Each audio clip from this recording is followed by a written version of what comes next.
예, 어머님이 99살까지 사신다면, 자, 장제원 의원이 어제 부산에서 마지막 의정 보고회에서 한 이야기입니다.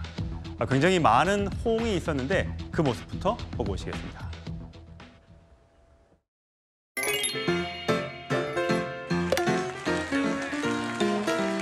날 잘 키워줘서 고맙습니다. 어머니 99세까지만 살면 제가 반드시 재기하겠습니다. 집에도 안 들어오지, 아들놈 사고치지, 이런 여성이 참고 인내하고 하지 않았으면 이렇게 못했을 것 같습니다. 앞으로 또 성공할 것 같아. 근데 네, 장제원 의원 불출마 선언 후 이렇게 얘기했습니다. 잊히는 것 두렵지만 대통령 성공하면 깜깜한 터널에서 못 나와도 여한이 없다. 우리가 만든 정부, 우리가 뽑은 윤 대통령 꼭 지지해달라. 이렇게 어제 마지막 의정 보고회 자리에서 이렇게 얘기를 했습니다.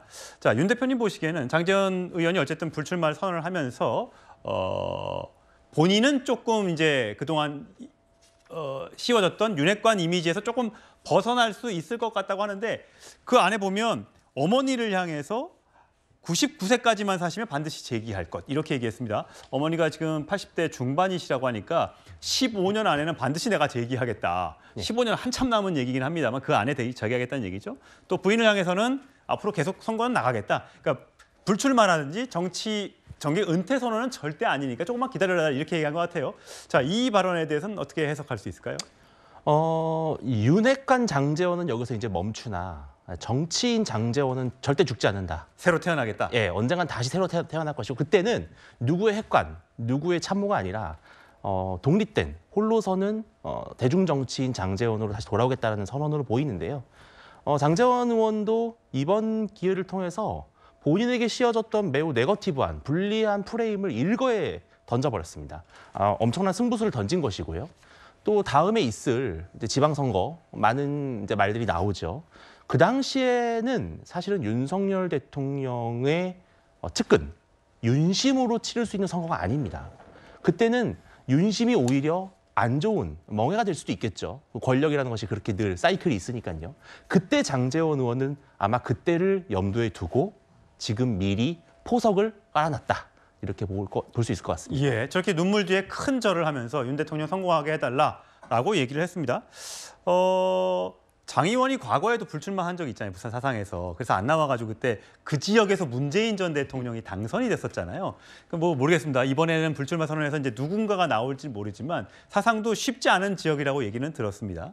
자, 장제원 의원과는 달리 김장연대, 과거 김기현 전 대표는 페북에서 사퇴를 한 후에 지금 자명 중입니다. 어디에 있는지 지금 연락이 잘 닿지 않고 있는데, 자, 김기현 전 대표를 향한 목소리 좀 들어보시겠습니다.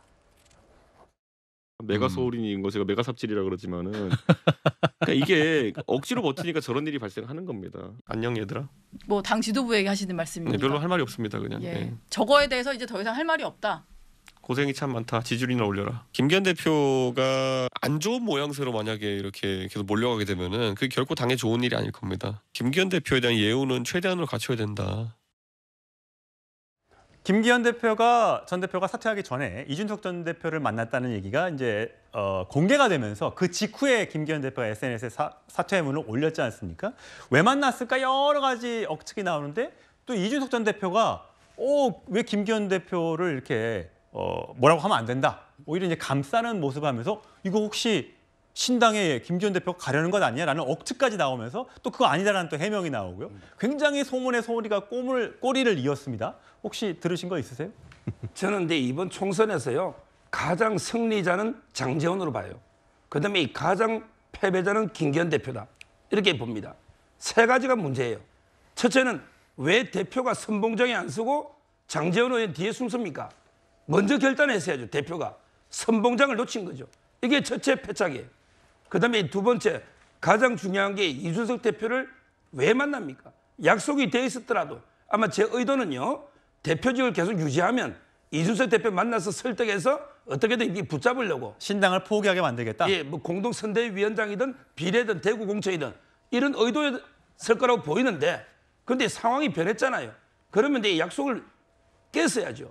저는 만난 거는 결국은 이제 대통령실에 대한 항명이다. 이래 보기 때문에 아주 부적절하다. 이게 두 번째 패착이에요. 마지막 세 번째 패착이 던지려면 이게 다 던지됩니다. 이제는 하나 던지가 안 돼요. 처음에는 울산만 포기하면 대표직은 주려고 했습니다. 근데 지금 모양새가 대표직 던지고 울산에 나간다. 절대 안 됩니다.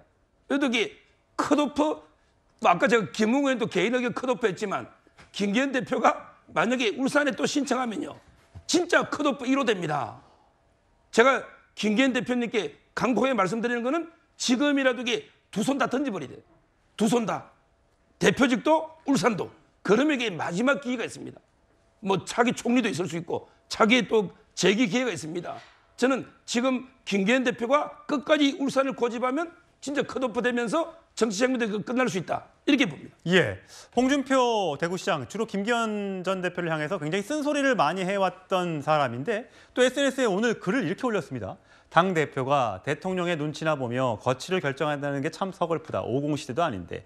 강추위 온다는데 꼭 당이 처한 모습 같다. 그래도 정신 못 차리고 똑같은 길을 가다니 한심하다. 이렇게 얘기했습니다. 김 전 의원님 보시기에는 홍준표 대구시장의 지적 어떻게 들으셨어요? 글쎄 매섭죠. 이럴 때는 오히려 저런 지적을 안 하는 게 더 나을 때 안 그래도 혹독하게 당이 혼미한 상황이 있는데 말씀은 맞는지 모르지만 사실은 더 잡잡한 모든 사람들을 잡잡하게 하는 일이라고 생각이 들고요. 또 이렇게 얘기함으로써 당이 힘받고 뭐랄까 새롭게 전환을 하는 것이 아니라 실질적으로 우리 당이 국민의힘이 취하고 있는 현실이 매우 수직적인 당정 관계에서 헤어나지 못하고 있다. 또 그동안에 형편없는 리더십을 앞세워 왔다라고 하는 어떤 소위 그 희망적인 것보다는 자조적인 것에 앞서기 때문에 홍준표 시장도 저런 부분에 있어서는 적절하지 않은 코멘트 같다고 느껴집니다. 예, SNS로 많은 의견을 내고 있는 홍준표 시장. 자, 앞으로도 매일매일 그 목소리에 저희가 귀를 기울여서 보도를 해드려야 될지는 보면서 설명을 나중에 계속해서 전달해 드리도록 하겠습니다.